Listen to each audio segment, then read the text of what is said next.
Hello friends, welcome back to our channel subscribe for stocks. आज हम बात करेंगे एक बेहतरीन सीमेंट कंपनी के ऊपर। एंड आप जानते ही हैं सीमेंट पर मैं काफ़ी बुलिश हूँ और real estate as an industry में काफ़ी बुलिश हूँ। तो आज हम बात करेंगे बहुत ही ज़बरदस्त एक सीमेंट कंपनी के ऊपर जहाँ पे टर्न अराउंड हो रहा है और आने वाला टाइम बहुत ही बेहतरीन लगता है मुझे, और इसी वजह से मैंने इस कंपनी को चुना है। तो हम थोड़ा डिटेल में जाएंगे इस कंपनी की और फॉरवर्ड लुकिंग स्टेटमेंट भी देखेंगे कि नेक्स्ट 10 ईयर्स में क्या करना चाहती है कंपनी और किस तरह से करना चाहती है। तो before we get into the details, I would request all of you to subscribe my channel and hit the bell icon. Also, like I have seen like a lot of people are watching these videos, but they are forgetting to subscribe the channel. I would urge all of you to subscribe it and give me a thumbs up if in case you're liking my content. So let's get into this video. Like I have mentioned best cement company, जहाँ पर कि अभी भी बहुत ज़्यादा opportunity है, अभी भी अंडर वैल्यूड है, और इसी वजह से मैंने इस कंपनी को आज के लिए चुना है। इसका नाम आप देख सकते हैं डालमिया भारत सीमेंट, और आप सभी को पता है डालमिया भारत सीमेंट बहुत ही रिनोन्ड ग्रुप है और इनके काफ़ी अलग अलग बिजनेसेस हैं, बट हम आज बात करेंगे डालमिया भारत सीमेंट के बिज़नेस के ऊपर। तो Dalmia Bharat is basically engage in the business of manufacturing and selling of cement, and इस कंपनी ने अपना जर्नी स्टार्ट की थी 1939 में, and this is the 5th largest cement manufacturer by installed capacity. आपको पता ही है सीमेंट इंडस्ट्री में आपकी इंस्टॉल्ड कैपेसिटी कितनी है और वो काफ़ी मायने रखती है, और किस एरिया में है वो भी काफ़ी मायने रखती है। अब हम एक बार इनका मैन्युफैक्चरिंग कैपेबिलिटीज़ देख लेते हैं कि किस तरह की मैन्युफैक्चरिंग कैपेबिलिटीज़ हैं। तो अगर आप देखेंगे तो इनके पास 13 मैन्युफैक्चरिंग फैसिलिटीज़ हैं across India with a total cement manufacturing capacity of 30.75 million ton per annum। तो 13 मैन्युफैक्चरिंग फैसिलिटीज़ है और काफ़ी अच्छे से स्प्रेड है अक्रॉस इंडिया।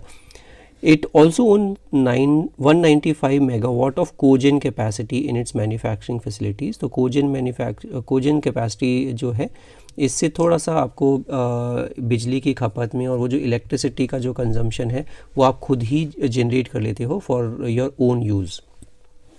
तो ये एक बहुत अच्छी चीज़ है। 5 से 6% मार्केट शेयर है in the total cement manufacturing capacity in India. तो अभी मार्केट शेयर कम है, 5 से 6% ही है, बट ये कैसे ग्रो करेगा, किस तरह से ये आगे इनका प्लान कर रहे हैं, वो काफ़ी इंटरेस्टिंग जर्नी है। तो चिपक के बने रहिएगा इस वीडियो में। 5 of the companies plants are located in eastern region. तो 13 में से 5 जो प्लांट हैं ईस्टर्न रीजन में है, 4 सदर्न रीजन में है, and 4 he north eastern region में है इंडिया में।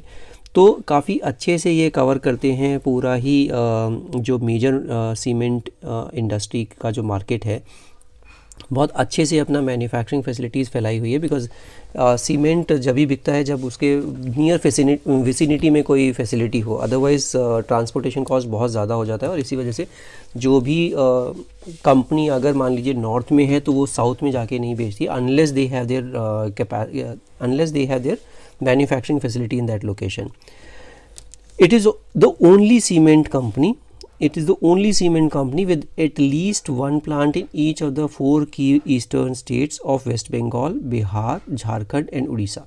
तो ये एक ही ऐसी कंपनी है यूनिक जहाँ पर कि इनकी प्रेजेंस है चारों मार्केट में, चारों ईस्टर्न स्टेट्स में, और ये बहुत बड़ी इनको एक कटिंग एज देती है ओवर देयर कॉम्पिटिटर्स।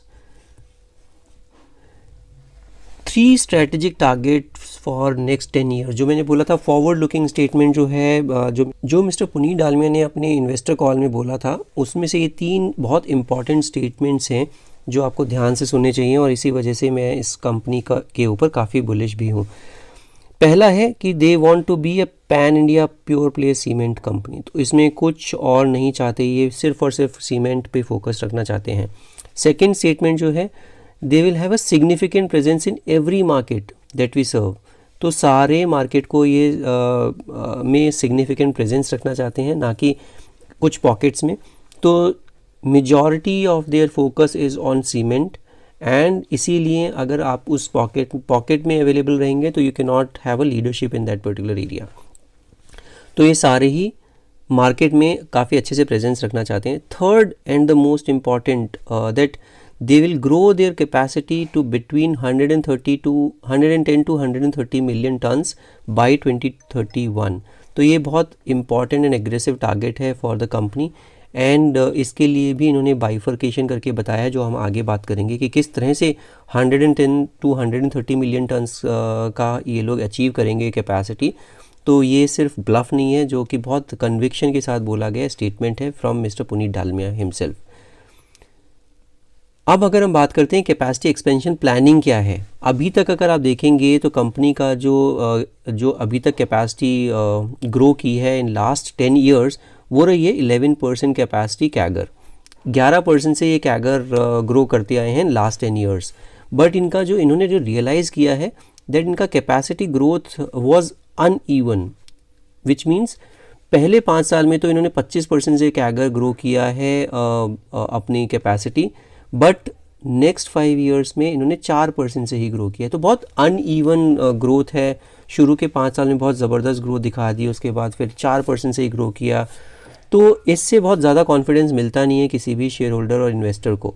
इसीलिए इन्होंने क्या किया है, now they are making a 10-year plan to grow in a much more predictable manner with a 15% capacity CAGR. तो 15% से ईयर ऑन ईयर ये ग्रो करेंगे, ना कि किसी साल 25%, ना किसी साल कुछ भी नहीं और उसके अगले साल फिर से 10%। इसको थोड़ा सा प्रेडिक्टेबल बनाने के लिए इन्होंने 10 साल का प्लान रखा है, which will take their capacity to between 110 to 130 million tons by 2031। तो ये बहुत अच्छी चीज़ है कि बहुत विजन के साथ ये चल रहे हैं और बहुत क्लियर विजन है इनका। While their 10-year plan is to reach between 110 to 130 million tons of capacity, but next 3 years में जो ये करेंगे, next 3 years में इनका प्लान है to reach a capacity of 48.5 million tons. तो 10 साल का प्लान है, उसको फिर बाइफोकेट किया है इन्होंने। फर्स्ट 3 ईयर्स में 48.5 मिलियन टन्स करेंगे एंड इसके बाद जो ये बाई 2025 60 मिलियन टन्स पे पहुंचेंगे। तो ये बहुत अच्छा है कि क्लैरिटी ऑफ थॉट्स है कि कब क्या करना है, which they will announce in the next 9 to 12 months. तो ये 60 मिलियन टन्स वाला प्लान जो है उस पर अभी ये सोच रहे हैं कैसे करें क्या करें, बट नेक्स्ट 3 ईयर का प्लान बहुत क्लियर है, 48.5 मिलियन टन्स पे ये लोग पहुंच जाएंगे।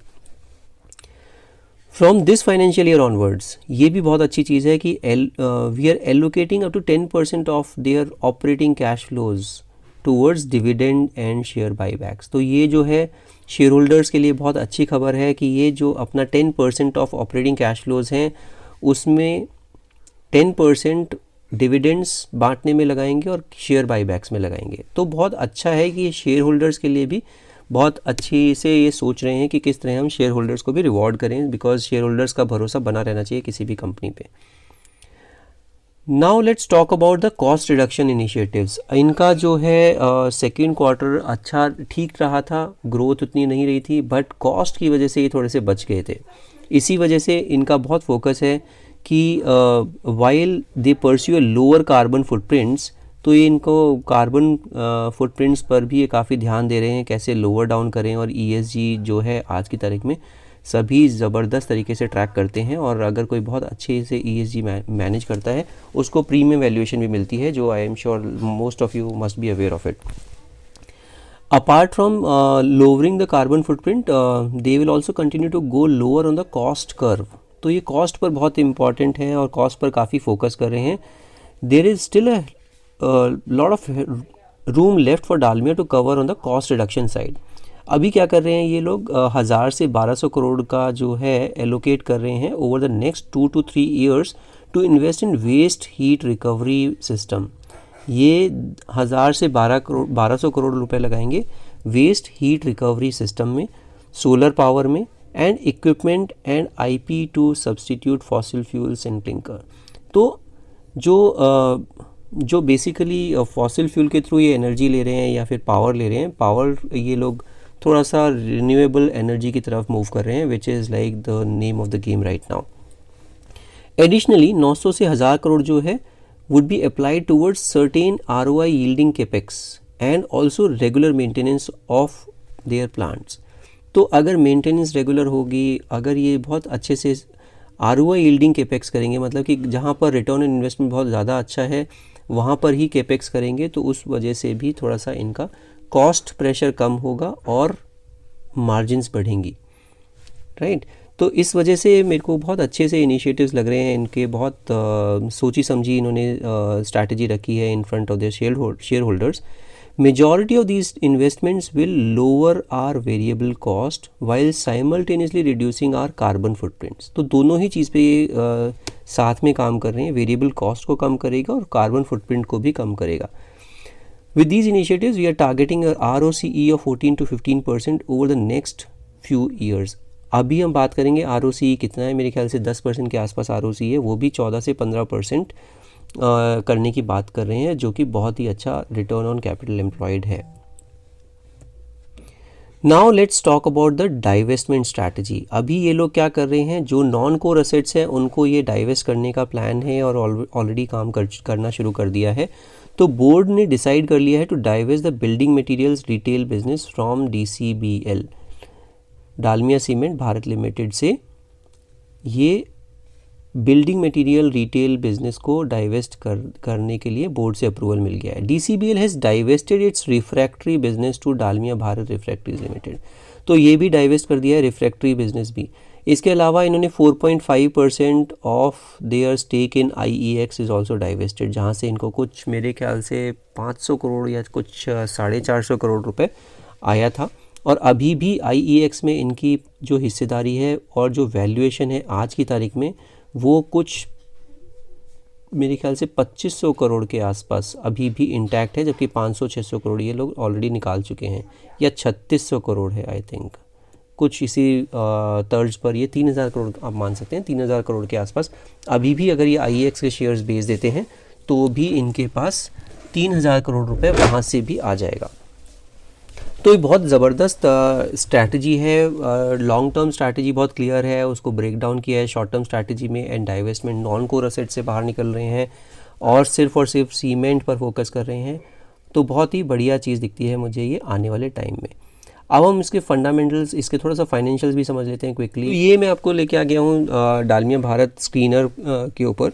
इसका अगर आप देखेंगे तो मार्केट कैप 35,000 करोड़ के आसपास है, अभी 1868 पर बंद हुआ है। अगर हाई से देखेंगे तो काफ़ी अच्छे से ये हाई से नीचे आया हुआ है इस टाइम पर, ऑलमोस्ट 25% के डिस्काउंट पर मिल रहा है ये।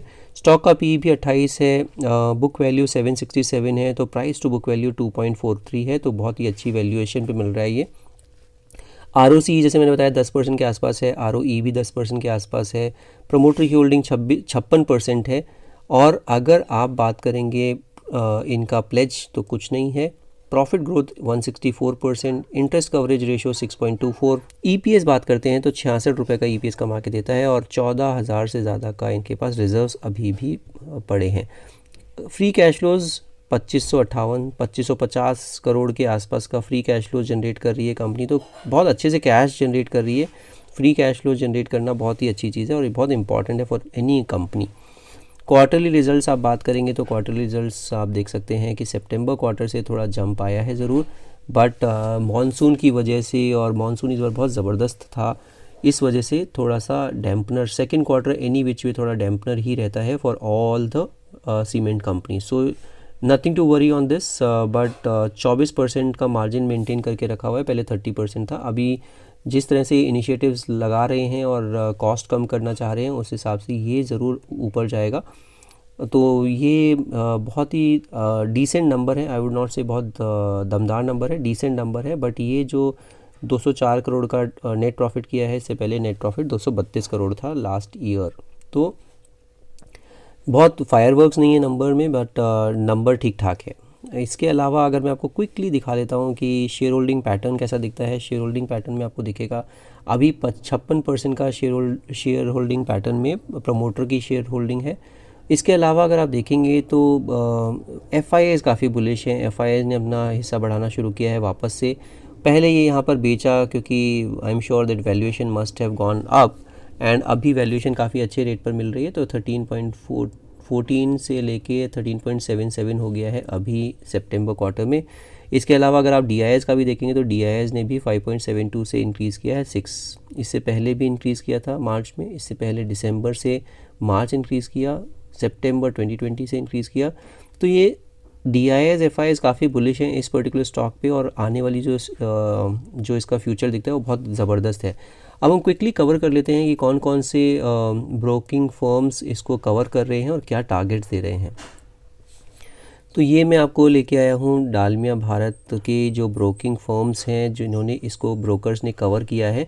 तो आप देख सकते हैं कि GM फाइनेंशियल ने कवर किया है 30 अक्टूबर 2021 में, और 2500 का टारगेट दिया है, बाई की रेटिंग है। इसी तरह से अगर आप देखेंगे कोटक सिक्योरिटीज़ ने एक्यूमुलेट का दिया है इसमें 30 अक्टूबर 2021 पे ही, और 2250 का टारगेट है। तो टारगेट्स यहाँ से काफ़ी अच्छे खासे हैं। कोटक के हिसाब से 20.5% का अपसाइड दिखता है, वहीं पर GM फाइनेंशियल को ऑलमोस्ट 34% का अपसाइड दिखता है इस पर्टिकुलर स्टॉक में। इसी तरह से मोतीलाल ओसवाल का देखेंगे तो उसने भी 29 अक्टूबर को कवर किया है और 33.85%, वही 34% का इनको भी अपसाइड दिखता है 2500 रुपये। तो यूनानिमसली आप देखेंगे तो 2250-2500 रुपये का टारगेट आ रहा है। इसी तरह से एक्सिस डायरेक्ट ने भी इसको कवर किया 2520 रुपये, वही 35% का अपसाइड।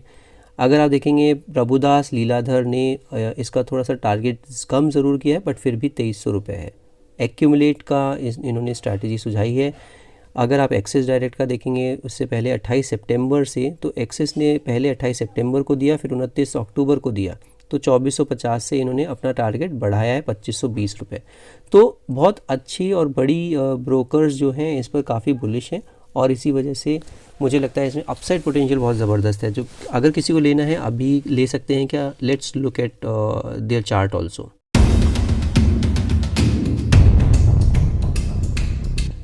तो अभी हम इसके चार्ट पर आ गए हैं। आपको ये काफ़ी कॉम्प्लिकेटेड सा चार्ट दिख रहा होगा। ये मैंने इसको फिबोनाची रिट्रेसमेंट के हिसाब से भी देखा है कि अभी ये कहाँ पर है और कहाँ तक ये जा सकता है। अगर आप देखेंगे तो इसका जो हाई था वो था 2548 रुपये। 2548 से ये नीचे खिसक के अभी चल रहा है 1867 रुपये।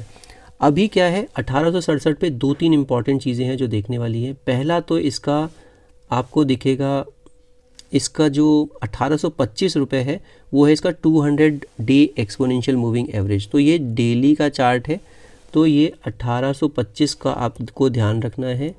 ये इसका 200 डे में है, ठीक है। तो ये जो है इम्पॉर्टेंट है कि 200 को अगर तोड़ के सिग्निफिकेंटली नीचे चला जाएगा तो मुश्किलें बढ़ सकती हैं।